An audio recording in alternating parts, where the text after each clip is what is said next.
नमस्कार. आपल्या सगळ्यांचे सोशल महाराष्ट्र न्यूज चॅनलमध्ये हार्दिक स्वागत. चला वळूया तर एका नवीन बातमीकडे. आजची बातमी.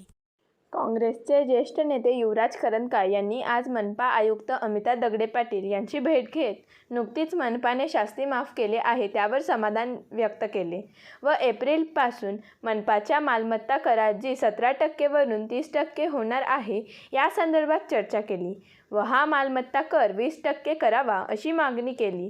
यावेळेस त्यांच्यासोबत काँग्रेसचे पदाधिकारी उपस्थित होते. आज धुळे महापालिकेचे आयुक्त दगडे पाटील मॅडम यांना काँग्रेस पक्षाच्या वतीने आम्ही चर्चा करण्यासाठी आलो होतो. ज्या पद्धतीने शास्ती माफी कालपासून जी योजना सुरू केली तिच्यामुळे तर नक्कीच धुळे शहरवासी यांना फायदा होईल. महानगरपालिकेच्या उत्पन्नामध्ये वाढ होईल.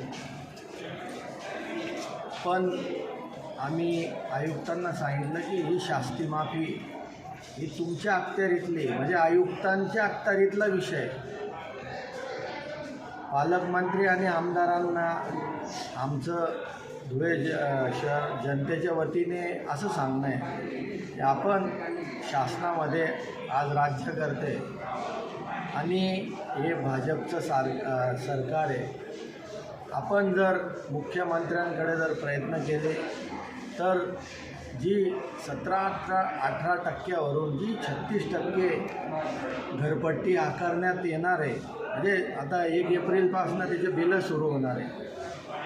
म्हणून महानगरपालिकेने जी मागची थकबाकी ती 31 मार्चपर्यंत जास्तीत जास्त गोळा करायचा हे सुरू केलेलं आहे आणि ते लोक भरत आहेत.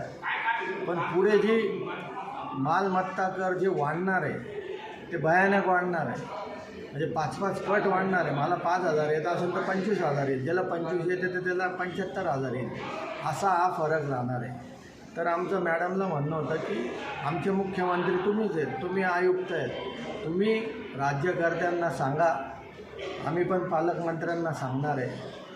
याच्या पालकमंत्र्यांना आल्यानंतर आम्ही निवेदन देऊ आणि भेटू त्यांना सांगू की अवाजवी प्रॉपर्टी टॅक्स घरपट्टी आपण महानगरपालिकेला जर जो ठराव त्यावेळेस झाला आहे ह्या नगरसेवकांनी तो ठराव त्यावेळेस करून दिला आणि तो सरसकट वाढवून टाकला. त्यावेळेस जर नगरसेवकांनी सामंजस्याने जर हे केलं असतं तर हळूहळू वाढला असता. टॅक्स वाढला पाहिजे. महानगरपालिकेचा विकास झाला पाहिजे. जनतेचा त्याच्यासोबत विकास झाला पाहिजे. याच्याबद्दल दुमत नाही. पण एकदम अवाजवी जर प्रॉपर्टी टॅक्स जर वाढत असेल तर तो अत्यंत चुकीचा आहे. आम्ही त्यांना सांगायला आलो की आमच्या वतीने तुम्ही राज्यकर्त्यांना सांगा की त्यांनी अगोदरच आम्हाला सांगितलं होतं की 30% 36%वरून 30%चं आमचं मला 15-20 दिवसापूर्वीच त्यांनी सांगितलं होतं. मागे आम्ही निवेदन द्यायला आलो होतो काँग्रेस पक्षाच्या. त्याचवेळेस सांगितलं होतं की पण आम्ही 36%वरून 30%चं विचाराधीन आहेत आणि त्यांनी सांगितलं आज की आपण तसं 30%नेच आकारणार आहोत. पण आमचं उलटं म्हणणं आहे की जे 17-18% होतं तर आपण 20%पर्यंत घ्या.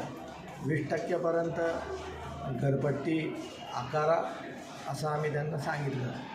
त्यांना की ज्यांचे लोड बेरिंगचे घरं आहेत, लोड बेरिंगच्या घरांना प्रॉपर्टी टॅक्स तुम्ही कसा आकारणार आहे ते सुद्धा जनतेला माहिती पडलं पाहिजे. ते जनतेला सांगा. नंतर RCC बांधकाम असेल म्हणजे ते कमर्शियल असेल आणि जर घर असेल तर त्याला कसं आकारणी करणार आहे ते तुम्ही जनतेला कळवा. त्याच्यानंतर जर ज्यांचं घर हे 99मध्ये 90मध्ये बांधलं असेल आणि ज्याचं घर आज 2025मध्ये बांधलं जातं आहे त्यांना पण 2025वाल्यांना तीच घर आकारणी आणि 2090मधल्यांना बी तीच आकारणी याचं जनतेला तुम्ही हे करा. तर त्यांनी सांगितलं आहे की आम्ही जनतेला सांगू आणि आम्ही स्लॅब पाडणार आहेत. ते आता कसे पाडणार आहेत ते आता कळेल आपल्याला जनतेला.